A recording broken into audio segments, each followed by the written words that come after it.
I am so ready. No. Niners, Rams. No. Inject it into my veins. It's not a happy birthday. Watching Philly look like the second best team in their own division last night, I am so ready.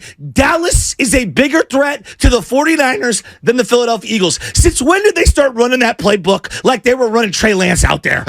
Where is RB1 for the Philadelphia Eagles? DeAndre Nick Swift, did you not see him? Sirianni is a fake offensive coordinator. They lost Shane Steichen. I'm telling you right now, sell your Philly stock. Bring it on, Philly. Bring it on. I don't care that you're 2-0. You are a wounded duck. You can see the Super Bowl hangover from a mile away. Niner fans, stick your chest out because come December 3rd, we are smacking up and clipping the wings of the birds. I can't wait for it. And Kyle in San Francisco or whoever the hell you are from Philadelphia who keeps tagging us in a million tweets, we are coming. You better worry about your house, Mr. Lannister, because I'm telling you right now, winter is coming. And winter is Nick Bosa.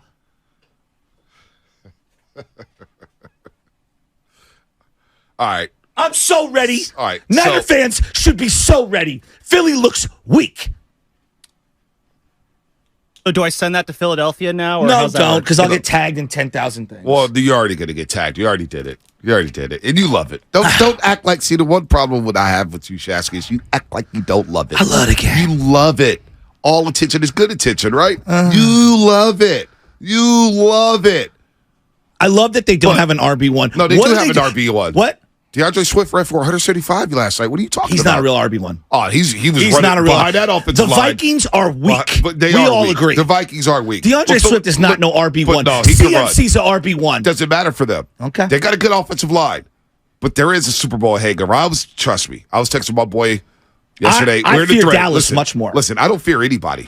Like, you're the 49ers. I don't fear anybody. I don't care about Philadelphia. I don't care about Dallas. I don't fear anybody. Got the best linebacker core. Got a very good secondary. Got a very good defensive line.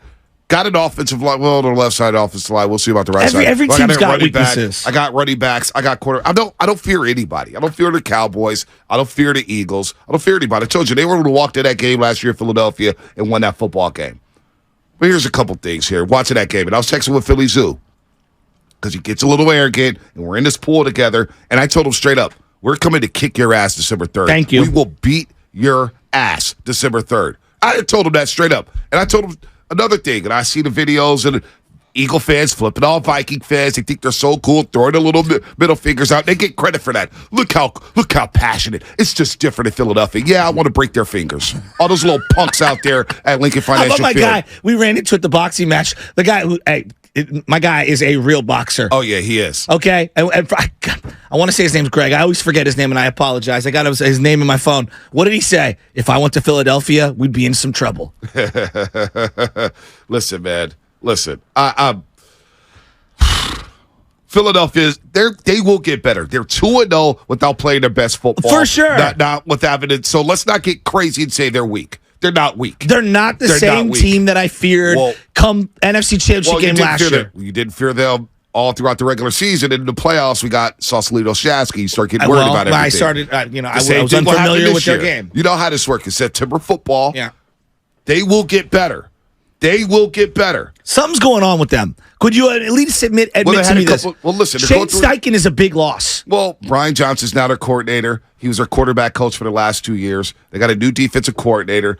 They wanted a new defensive coordinator because they really didn't like Gannon. That I agree with. But their defense, they had 3 starters out on defense. Linebacker plays suspect. Yeah, but N'Keal Dean didn't play in that game.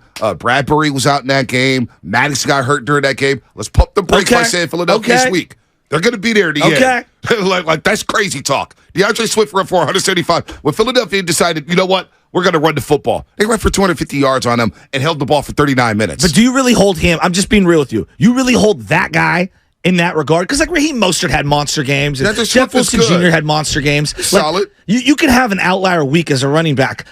Are you a true RB1? That you strike fear into the opponent where you have to game plan against them. Because that's what travels in December. Listen, did Kenneth Gainwell strike fear into you last year? He was a very good, effective playmaker for them. But I don't think any Niner fan said, Kenneth Gainwell, please. We got Chris McCaffrey. Yeah, but Kenneth Gainwell ran all over the Niners in the NFC title game. Miles Sanders, did he pump fear into you? I think Miles Sanders is a more complete player than I give credit to. He's good, but he doesn't pump fear into you. I don't know, man. Like, I don't think they're as good as last year. It's early. Not. It's early. Maybe not. It's September. It's week 2. Swift, the only problem with Swift, in my opinion, in Detroit was he couldn't stay healthy. That was my problem. I think the guy, is he RB1 on the, I don't know, but he ran 475 yesterday, and they have a great offensive line that make running backs better. And when you have A.J. Brown and Devontae Smith going deep down the field and Dallas Goedert in the middle, that strikes fear to me. Like, that offense is still no joke. They scored 34 points, and they played sloppy football. Well, the Vikings look like they're done. Well, they are done. I mean, the Vikings look like they're done. That one and done winning the North feels very outlierish. It feels very outlierish. I'll give you this one. What about Kirk Cousins to the Jets?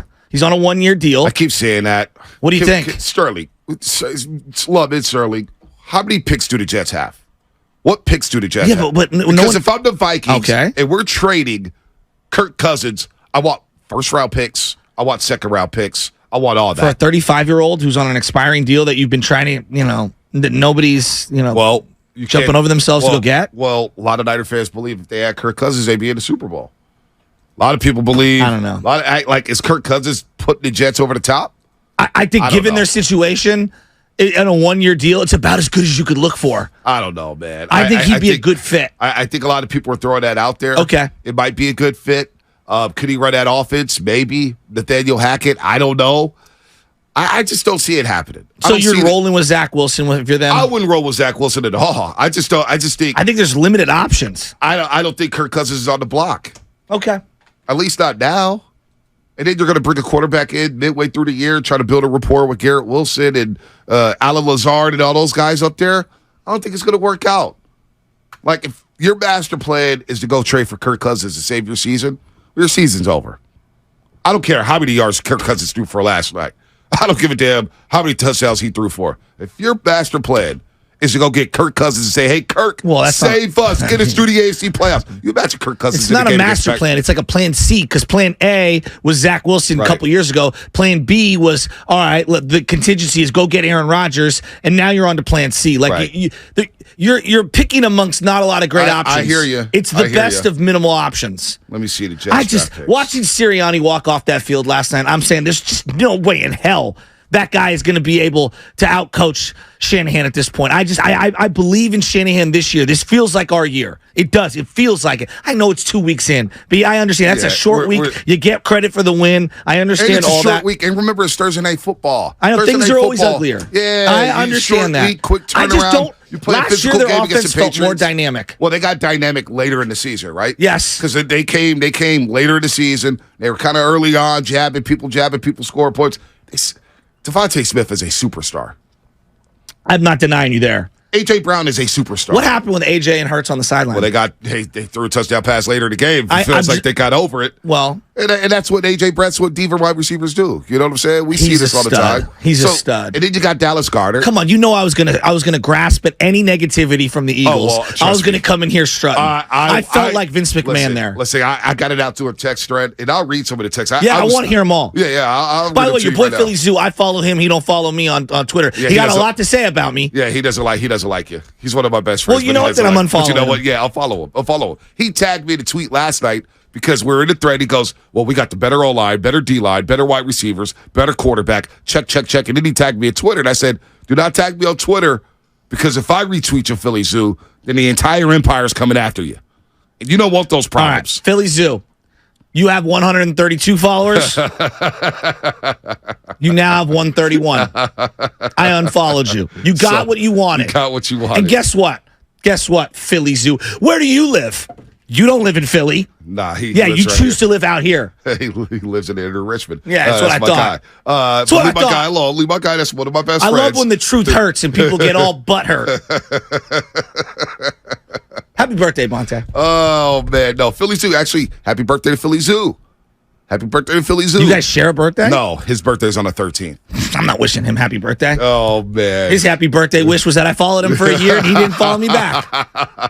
That's my present. You know what he tells me? What? The day after the Super Bowl was our worst show ever. And I said, well, it was the highest rated Bay Area show in the last 10 years. I mean, Eagle fans are still clipping the content from the day after the Super Bowl, 6 months later. And if you would have I told him yesterday, so we're in this pickle pool, right, with bets. And I said, let's take the Eagles -6 tonight. Now, they obviously pushed yesterday, 34-28 or whatnot. And he was all freaking, I don't know, this and that. Big Dog said, go with the Eagles, man. The Eagles are going to win big.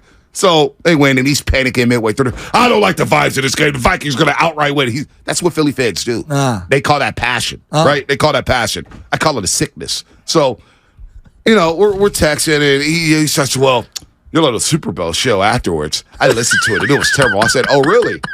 And so we went back and forth. Oh, he listened the whole damn show. And he's listening probably right now. That's the one thing that listen last I underrate. Everyone's listening at all times. Exactly. Especially you Philly birds. So look, oh man, this thread is big because I just started going off on them. I just hate the pigeons. God, the pigeons are so annoying. Like, they really are. That's what I told him. I was a win-win in the pool. If the Eagles lose, I'm happy, and I'm going to call your station. I'm going to clip your station. We're going to play your sound on our station, and we're going to laugh at you for losing week 2. You know now, what? if we win in the pool, great. As